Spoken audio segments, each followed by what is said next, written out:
नमस्कार, आप देख रहे हैं नेशनल खबर का खास प्रोग्राम। मैं हूं आपके साथ प्रज्ञा झा। आजकल की लाइफस्टाइल इतनी तेज हो चुकी है कि लोग अपने ऊपर ध्यान नहीं दे पा रहे हैं, लेकिन इस चीज के चलते हुए भी लोग बहुत टेंशन में रहते हैं कि उनके बाल सफेद होते जा रहे हैं। छोटे छोटे बच्चों में देखने को मिल जाती है ये सारी चीजें कि 11-12 साल से ही या 15 साल से ही उनके बाल सफेद होना शुरू हो गए हैं, उनकी एज ज्यादा दिखने लग गई है। तो इस चीज को, इस ट्रीटमेंट, इस प्रॉब्लम को समझने के लिए आज हम आ पहुंचे हैं स्किन और हेयर स्पेशलिस्ट डॉक्टर तूबा जी के पास। तो सबसे पहले आपका स्वागत है तूबा जी। थैंक यू जी। सबसे पहले जो क्वेश्चन मेरा यही है कि क्या कारण है इस चीज़ के कि लोगों के बाल तेजी से सफ़ेद होते हैं छोटी छोटी उम्र में? देखिए, आजकल की जो लाइफस्टाइल है हमारी, उसमें बहुत ज़्यादा अप एंड डाउन्स आते हैं। बहुत सारे रीज़न है हमारे बालों को टर्न ऑन होना ग्रे में या वाइट में। पहला हमारा है और पॉल्यूशन बहुत ज़्यादा है। दूसरा हमारे पास एनवायरमेंटल फैक्टर्स हैं। तीसरा हमारा, अगर आप देखेंगे तो बहुत सारे लोगों को ऑटोइम्यून डिजीज़ होता है, वो है। उसके बाद थायराइड रिलेटेड है, स्ट्रेस रिलेटेड है। इसके काफ़ी सारे रीजंस हैं। बालों का ग्रे होना, बालों का बहुत जल्दी अपना पिगमेंट मेंटेन जो करता है वो हट जाना या वो कम हो जाना, या हेयर फॉलिकल का मर जाना। बहुत सारे रीज़न है इसमें। हेयर फॉलिकल का ग्रे होना, जिसकी वजह से बाल पूरा ग्रे हो जाता है या वाइट में टर्न हो जाता है। आपने कहा कि पिगमेंट, तो बालों का पिगमेंट किसी स्पेसिफिक एज में आके ख़त्म हो जाता है क्या? नहीं, ऐसा नहीं है कि बालों का पिगमेंट किसी स्पेसिफिक एज में आके ख़त्म होता है। देखिए, किसी को बचपन में ही 10-12 साल की, 15 साल की उम्र में ही बाल ग्रे होने लगते हैं। उनका जेनेटिक फैक्टर्स भी होता है। बिल्कुल। किसी के जीन्स में होता है उनका ग्रेइश हेयर होना। किसी के एनवायरमेंटल फैक्टर्स होते हैं। किसी के किसी चीज़ की डेफिशिएंसी हो गई, सपोजिंगली B12 डेफिशिएंसी हो गई, तो उसकी वजह से भी उनका बाल ग्रेइश में टर्न होने लगता है। लेकिन अगर आप सही टाइम पे उसका ट्रीटमेंट लेंगे तो वापस से मेंटेन रहता है। अच्छा, तो मतलब इसका कोई एनवायरमेंटल फैक्टर है कि जल्दी ग्रे हो जाते हैं बाल आपके?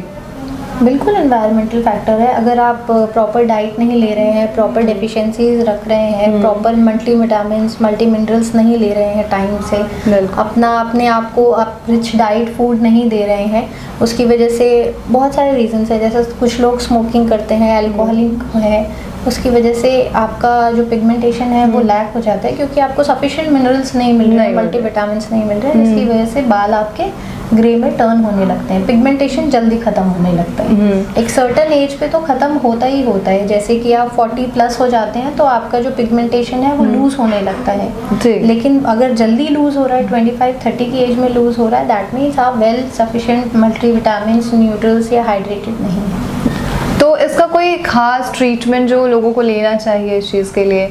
जो हम ट्रीटमेंट सजेशन करते हैं, हमारे पास इसके 2-3 तरीके के ट्रीटमेंट होते हैं।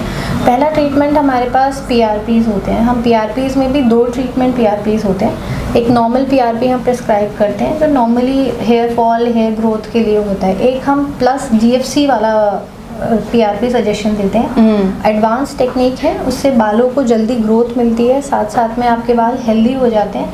कुछ 2-4 बाल जो अभी शुरू होते हैं ग्रे ऑन होना सेल डेड की वजह से, वो हेल्दी होके, अगर अब वो वीक हो रहा है, श्रिंक हो रहा है, तो आप उसी टाइम पे, राइट टाइम पे उसको PRP देंगे तो वो श्रिंकेज उसकी रुक जाती है। उसकी वजह से वो हेल्दी हो जाते हैं और बाल हेल्दी होने की वजह से आपके बाल नॉर्मल रहते हैं, ग्रेइश में टर्न होना बंद हो जाते हैं। साथ साथ में हमारे पास, जैसे आप देख सकते हैं, मीज़ो ट्रीटमेंट है, मीज़ोथेरेपीज़ हैं। थेरेपीज़ अलग होती हैं जिसमें हम इंजेक्टेबल प्रोसीजर हैं, उसको आपके हेड या स्कैल्प एरियाज़ पे पूरा ड्रॉप ऑफ करके उसके बाद हम उसको थेरेपीज़ देते हैं। वो एक कारण है जिसकी वजह से हमें हेल्प मिलता है बालों को हेल्दी बनाने का, साथ साथ में इस तरीके से मतलब बालों का ग्रोथ करने का, बाल को ग्रे होने से रोकने का, हेल्दी रखने का। ज़्यादातर जो लोग होते हैं वो चाहते हैं कि यार बाहर ना जाना पड़ जाए, कहीं बाहर चले गए तो कुछ हो जाएगा, नहीं बाहर नहीं जाना, घर पे ही ट्रीटमेंट कर लेते हैं। तो घर पे ऐसा कोई ट्रीटमेंट जो हम बालों के लिए ले सकते हैं? देखिए, होम रेमेडीज़ में हम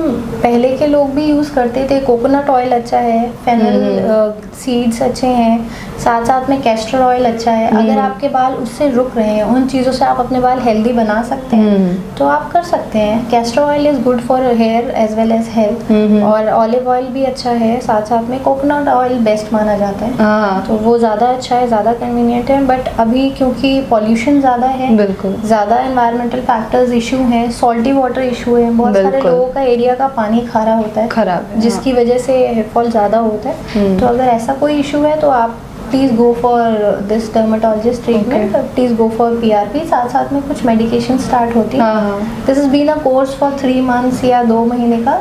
every case has a requirement of कुछ महीने का, कुछ टाइम का, उसके अकॉर्डिंगली उसको डिस्कस किया जाता है। अच्छा, थैंक यू सो मच इतनी अच्छी इन्फॉर्मेशन देने के लिए। और ज़रूर बताइएगा कि ये सारा का सारा प्रोग्राम आपको कैसा लगा, और हेयर से प्रॉब्लम जो भी आपके रिलेटेड हेयर प्रॉब्लम है उसके लिए हमें कमेंट करके बताइएगा कि कोई अगर और क्वेश्चन हो आपके पास कि किस तरीके से ट्रीटमेंट लिया जाए या कोई और चीज़ पूछनी हो तो ज़रूर बताइएगा, हम ज़रूर तुबा जी से पूछेंगे। तब तक के लिए देखते रहिए नेशनल खबर।